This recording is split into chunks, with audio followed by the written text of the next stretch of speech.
독서 지문은 어떻게 읽어야 할까? 이 컨셉으로 촬영을 시작하겠습니다. 네. 자, 그러면 지문은 어떻게 읽어야 할까? 자, 먼저 선생님이 질문 하나 던져볼게요. 수능 시험 준비하는 친구들이 국어 지문 할 때 지문 먼저 읽어야 되느냐, 문제 먼저 읽어야 되느냐 계속 질문을 해요. 그렇죠? 이건 풀리지 않는. 그래서 대부분 지문을 먼저 읽다가 시간이 부족해. 안 풀려. 그래서 그럼 어떡하지? 문제를 먼저 봐야 되나요? 자, 결론은 뭘까요? 지문 먼저 봐야 될까? 문제 먼저 봐야 될까? 문제 먼저요. 아, 자, 유명한 영화 대사죠? 네. 어디서 봤어요? 독서. 그쵸? 멋이 중원디. 뭐가 중요할까요? 지문이 중요할까? 문제가 중요할까? 둘다 중요해요. 그치? 사실 아마추어니까 지문을 먼저 읽느냐, 문제 먼저 읽느냐 고민을 하는 거야. 고민하는 거야. 그래서 프로들은 지문을 읽을 때 문제를 예상을 합니다. 지문을 읽을 때 이미 요 지점에서 문제가 나오겠구나. 이해됐나요? 우리가 이 지문을 왜 읽고 있어? 문제 풀려고 읽는 거잖아. 그럼 당연히 지문을 읽을 때 요 지점에서 문제가 나오겠구나. 당연히 생각을 해야 되죠. 이게 수능 국어의 프로입니다. 여러분 프로가 돼야 되겠죠. 이거 또 들어봤나요? 너는 계획이 다 있구나. 이것도 영화 대사인데. 기생충 유명한 영화죠. 왜 이런 말 갑자기 들고 왔을까? 우리가 생각해보자. 수능 출제하는 교수님들이 막 글을 써. 이렇게 지문을 써요. 수능 출제할 때. 뭘 염두에 두고 쓸까? 그냥 막 쓸까요? 그렇지. 이렇게 여기서 문제를 내야겠다 하면서 쓰겠죠. 그러니까 당연히 여러분도 그 지문 읽을 때 이미 읽어가면서 뭐야? 요런 데서 문제가 나오겠구나 생각을 해야 된다고. 알겠죠? 이게 뭐예요? QR코드죠. 여러분 QR코드의 약자. QR코드가 뭐의 약자인지 아는 사람? 그렇죠. 잘 아네.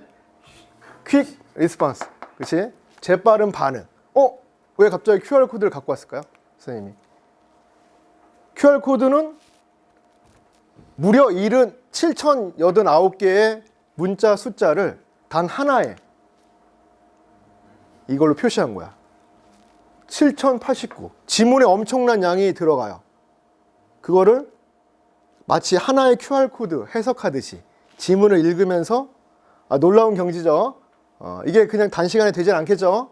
그러니까 남은 기간 준비할 때 그냥 지문을 자기 멋대로 읽고 문제 푸는 게 아니라 항상 뭘 염두에 두고 여기서 문제가 되겠구나를 염두에 두고 읽으면서 정리해 가야 돼요. 알겠죠? 네. 그러면 오늘 첫 번째 결론. 지문을 제대로 읽으면 문제가 보인다. 지금 계속 얘기하고 있고.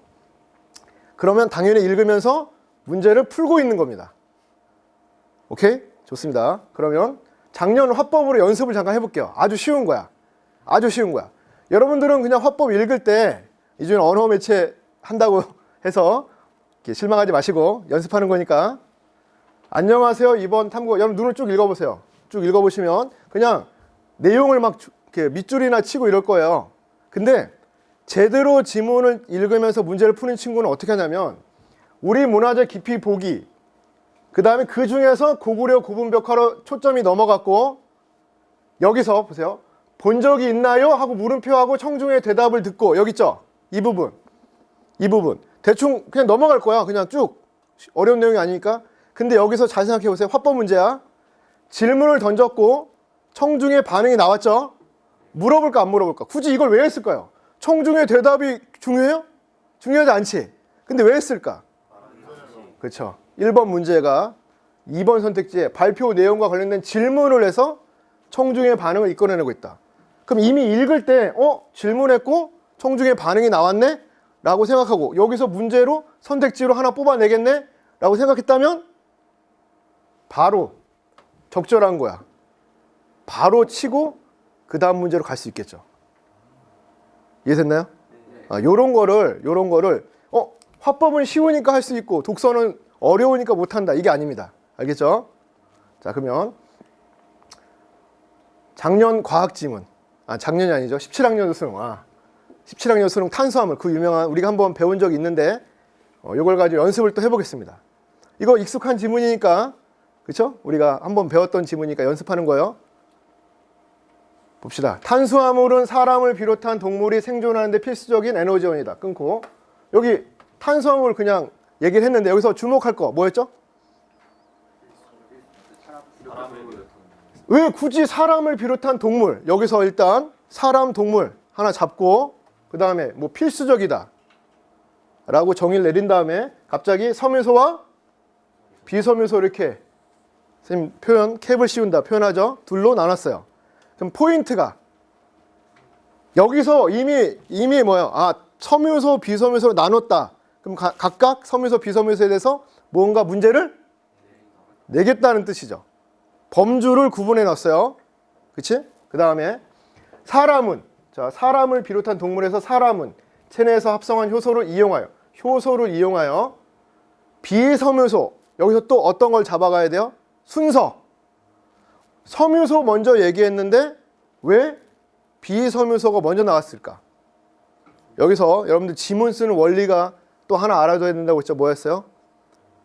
덜 중요한 걸 먼저 얘기하고 그 다음에 더 중요한 걸 얘기한다. 그러니까 섬유소는 덜 중요한가 보다. 맞나요? 아니죠. 지금 잘 들어요. 섬유소를 얘기를 먼저 해야 되는데 비섬유소 먼저 얘기했잖아. 그러니까 섬유소가 더 중요한가 보다. 그러니까 비섬유소 먼저 얘기했네 라고 생각하고 포도당으로 분해하고, 그럼 여기서 여러분들이 막 정리를 해. 머릿속으로. 되게 중요하다고 생각해서. 그게 아니야. 그냥 분해하고 에너지원을 이용한다. 반면 가볍게 읽으면 돼요. 비섬유소는 이용하는데, 그럼 반면 하면 뭐겠어요? 섬유소는 이용하지 못한다라고 얘기해야 되는데 그렇게 하지 않고 그냥 소장에서 이용하지 못한다라고 얘기했죠. 그럼 머릿속에 섬유소는 이용 안 되고 비섬유소는 이용하고, 근데 중요한 건 뭐야? 이용하는 게 중요해요? 이용하지 못하는 게 중요해? 이용하지 못하는 게 중요하지. 그러니까 뒤로 뺀 거다 이렇게 일단 생각을 하고, 그렇죠? 그 다음에 이어진 내용. 소, 양, 사슴과 같은 반추 동물도 섬유소를 분해하는 효소를 합성하지 못하는 것은 마찬가지다. 그럼 여기서 또 뭘 체크해야 돼요? 방금 전까지 사람 얘기였잖아. 근데 동물. 왜? 첫 번째 문장이 그래서 사람을 비롯한 동물이, 출제자, 필자에겐 다 계획이 있는 거예요. 우리가 못 볼 뿐이죠. 여러분들이. 그치? 그래서 반추 동물도 못해. 그럼 똑같이 못해. 그런데 섬유소와 비섬유소는 다 이용하면서 살아가요. 그쵸? 그러면 여기서 이런 의문을 들어야 돼요. 자, 2문단, 1문단 다 읽었어요. 2문단 어떤 내용으로 이어져야 될까? 머릿속에 뭐 남아요? 탄수화물은 섬유소, 비섬유소가 있는데 사람은 섬유소는 못하고 비섬유소는 이용하고, 근데 이게 중요한 게 아니라 갑자기 그 뒤로 또 뭐가 나왔어요? 반추동물 나왔지. 그럼 사람이 중요해요? 반추동물이 중요해요? 그치? 반추동물이 중요한 거야. 그러니까 뒤로 뺀 거죠. 그치? 그래서 반추동물은 둘 다 이용한다. 그럼 당연히 어떤 내용으로 이어질까요? 그렇지. 효소도 없는데, 자 보세요. 효소를 합성하지 못해. 조건이 효소 합성하지 못해요. 그런데 효소도 없는데 어떻게 이용할까? 라는 걸 잡고 읽어가는 친구랑, 그럼 당연히 문제도 어떻게 이용하는지에 대한 문제가 중요한 이 지문의 핵심이 되겠죠? 보세요. 그때 살짝 여기서 하나, 첫 번째 문단에서 당연히 그냥 넘어가겠습니까? 선택지 최소한 한두 개라도 뽑아내야 되겠죠? 이 당시 33번에 1번. 섬유소는 사람의 소장에서 포도당의 공급원으로 사용된다. 뭐가 틀렸어요? 근데 틀린 건데. 어떤 게 틀렸어요? 자, 아까 섬유소는 뭐라고? 이용하지 못해. 사용된다. 그러니까 볼 필요가 없는 거야. 머릿속에서 읽을 때 잘 정리만 했으면 바로 틀렸네라고 하는 거지. 근데 정리 못하니까 그런가 하고서 뭐야? 다시 가서. 그 과정을 정확하게 정리하는 게 중요한 게 아니라 크게. 그치? 그래서 이거 굳이 섬유소 비섬을 왜 나눠놨어요? 출제하기 편하게 하려고. 범주 구분하려고. 섬유소는 이용해 안 해? 그러니까 이용한다. 바로 바꿔치기 한 거죠. 이거 살짝 보고 그 다음에 이제 두 번째 문단을 읽을 때 이제 여기서 이제 이 지문의 핵심이 드러납니다. 위가 넷으로 나누어진 반추동물의 첫째 위인 반추 위에는 여러 종류의 미생물이 서식하고 있다. 갑자기 미생물 얘기 왜 할까요? 미생물 얘기 왜 할까요? 어떻게 읽어야 돼요? 자, 어떻게 이용할까지. 어떻게 이용할까 하는데 뜬금없이 미생물 얘기를 하고 있어. 그럼 어떻게 연결해야 돼요? 아, 사람의 효소 역할을 반추동물의 미생물이 하는구나라고 읽어야죠. 붙여 읽어야지. 됐습니까? 그래서 미생물, 근데 미생물의 특징, 산소가 없는데 왕성하게 생장하고 다양한 생리적 특성을 가지고 있다. 자, 이거 얘기 특성 왜 했을까요? 두 개가 있어. 뒤에 내용 이어질 때 중요하니까. 또는 뭐야? 그치. 또 선택지 하나 뽑아내야 되니까. 항상 뭐 지문 읽을 때 얘가 왜 왜 갑자기 이 흐름이 나올까? 이걸 생각하면서 읽어야 돼요. 그러니까 엄청 힘들겠지. 여태까지 그렇게 안 읽었으니까. 이해됐나요? 그러니까 이런 지문 읽는 훈련이 안 돼 있는 상태에서 그냥 바로 문제만 자기 마음대로 읽고 문제 가서 왔다 갔다 하는 걸로만 계속 반복하면 결국 지금이나 수능 시험 때나 거의 비슷한 실력으로 시험을 보게 돼요. 되게 끔찍한 일이죠. 끔찍한 일이야. 그러니까 내가 수능 시험장에서 이렇게 하면 안 되겠다를 생각하고 지금 공부 방법을 잘 세워야 됩니다. 알겠죠? 이건 이제 선생님이 아까 질문 던진 거야. 뜬금없이 미생물은 왜 등장했을까? 왜 등장했다고 그랬죠? 아, 사람의 이게 이런 깨달음 같은 거를 여러분들이 적어야 돼.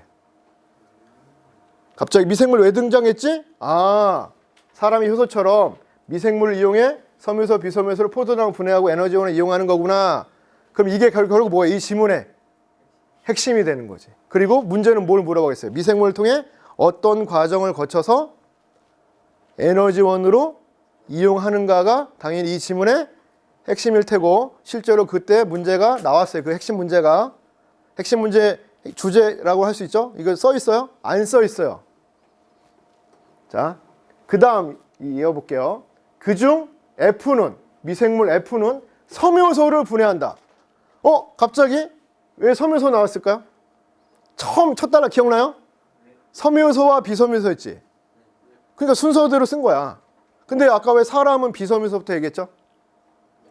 비섬유소는 이용하는데 섬유소 이용하지 못하니까 순서를 바꾼 거고 얘는 둘 다 이용하니까 순서를 지켜준 겁니다. 이렇게 이어지는 거라고. 알겠죠? 그래서 섬유소를 분해하는 미생물. 셀룰로스 나왔어요. 이거 셀룰로스. 뭐랑 똑같이 읽어야 돼요? 그치? 섬유소랑 똑같이 읽어야 되겠지. 둘러싼 다른 물질과 복잡하게 얽혀 있는데 쭉 하면서 여러분들은 뭘 체크해야 돼요? 과정. F가 가진 효소 복합체는 구조를 끊어. 첫 번째 끊어서 노출시키고 그 다음 뭐야? 분해하고.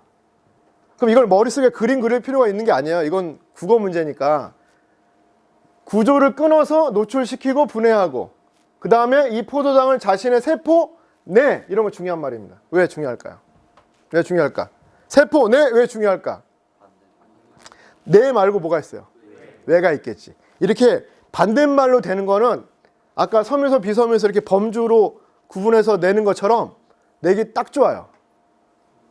수능 지문을 읽을 때 그래서 부정 표현에 집중해야 되는 거야. 뭐뭇이 할 수 없다. 이건 되지 않는다. 이런 말들. 왜? 긍정 표현으로 바꿔서 내기 딱 좋으니까. 반대의 경우도 있고 세포 내에서 대사 과정을 거쳐 에너지원을 이용하여 생존 유지하고 개체수 늘려서 생장한다. 그럼 이거 되게 복잡해 보이는데 그냥 이런 게 오히려 쉬운 거야. 왜냐하면 탐구 문제처럼 그 정확한 과정, 어떤 과정, 그 원리를 물어보는 게 아니라 단순하게 어떻게 어떤 순서로 뭘 거쳐서 이게 된다. 그것만 확인하는 거니까. 이게 국어시험의 본질이에요. 근데 여러분들 자꾸 여기 뭐야? 왜 일로 가고 왜 여기서 이렇게 하지? 라는 걸 자꾸 읽으면서 질문을 던지는 순간 여러분들은 출제자의 의도와 멀어지는 겁니다. 일부러 뭐야? 일부러 막 그 내용을 왜 자꾸 넣어요? 거기서 헤매라고 내는 거야. 만약에 어려우면 그냥 체크만 하고 이따가 문제 와서 물어볼까 안 물어볼까 이거를 물어보겠죠. 당연히 이렇게 구체적으로 얘기했는데 물어볼 거 아니야. 그쵸? 그 다음에 이런 과정에서 얘네 아세트 숙신산 등의 대사산물로 발생하고 이를 자신의 여기 나왔네요. 외부로. 자, 그러면 한번 여기 빈 여백에 한번 과정을 써볼까요? 자, 처음에 뭐가 있어요? 처음에 섬유소, 비섬유소가 있겠지. 이게 어디로 갈까요? 섬유소, 비섬유소가 있어. 이제 어디로 들어와? 포유동물이 왜 나오냐? 반추동물의 입으로 들어오겠지. 입으로 꿀럭꿀럭 하면서 소나 양이 먹었을 거 아니야. 이런 액션 취하면 안 되는데 어쨌든 들어오겠죠. 그 다음에 들어와서 어디로 가? 반추 위에 있는 미생물로 들어가겠지. 그럼 미생물들이 먹잇감이 왔다 그래가지고 막 뭐 구조를 끊고 뭐 하고 뭐 해서 해서 어떻게 포도당으로 분해하고 이거를 아까 뭐라 했어요? 자신의 세포 내에서 에너지원으로 이용한다고 그랬죠. 그럼 이 과정에서 뭐가 나온다고 그랬지? 대사산물이 나온다고 그랬잖아. 이걸 아까 뭐였죠? 외부로 배출한다고 그랬잖아. 대사산물이 배출돼서, 그치? 뭐뭐 나왔지 이게? 아세트산과 숙신산 나왔어. 그럼 얘네들은 결국 외부로 가서 누구의 먹이가 되는 거야? 누구의? 이 에너지원은 반추위한테 먹이가 되는 거고 그 과정에서 나온 이 대사산물은 반추동물. 얘네들은 반추동물의 에너지로 이용되는 거죠. 이게 핵심적인 내용이야. 그러니까 요 35번 문제 이게 핵심적인 내용인데 이때 많이 틀렸어요. 그러면 반추동물이 섭취한 섬유소, 비섬유소는 반추 위에서 뭐가 될까요? 반추 위에서 미생물의 에너지원이 될 테고 그 다음에 이를 이용하여 생장하는 무엇은? 대사산물은 반추동물의 에너지는 되겠지. 그러면 이거는 가서 지문에서 찾는 게 아니라 제대로 읽었으면 바로 뭐야? 1번 찍는 거야. 이게 이 지문의 핵심 주제니까. 그렇죠? 자, 그러면 확실하게 그렇게 되는지 볼까요? 반추 위에서 미생물들이 생성한 아세트산은 반추 동물의 세포로 여기 이런 말 선생님 왜 직접 체크할까요? 왜? 직접이 있으면 뭐가 있어요? 간접이 있겠지. 굳이 왜 직접이란 말을 써줬을까요? 얘는 직접인데 뒤에는 간접이 있겠구나. 또는 뭐야? 또는 문제에서 뭔가 간접적인 뭐 이런 걸 써서 오답을 만들겠고 이런 생각을 읽으면서 해야 된다고. 읽으면서. 프로들은 그걸 읽으면서 그 지점을 파악해요. 생존에 필요한 에너지를 생성하는 데 주로 이용되고 체지방을 합성 이런 말 굳이 왜 썼을까요? 네. 체지방을 합성하는데 이거 왜 썼을까? 굳이 문제로 내기 위해 쓴 거지. 문제로 내기 위해. 한편 반추 위에서 숙신산은 다른 미생물 이거 왜 다른 미생물 바꿔 읽으면 뭐야? 직접 흡수된 거고 얘는 뭐야? 간접이지. 왜냐하면 직접 흡수한 거 말고 이제 내보내니까 다른 미생물의 에너지원이 된다는 건 뭐야? 직접 하는 게 아니라 간접. 그렇게 읽어야지. 읽어야지. 이 과정에서 생성된 프로피온산은 간에서 포도당을 합성하는데 자 여기서 또 모두 읽어야 돼요. A, B, C 읽으라고 그랬죠. A, B, C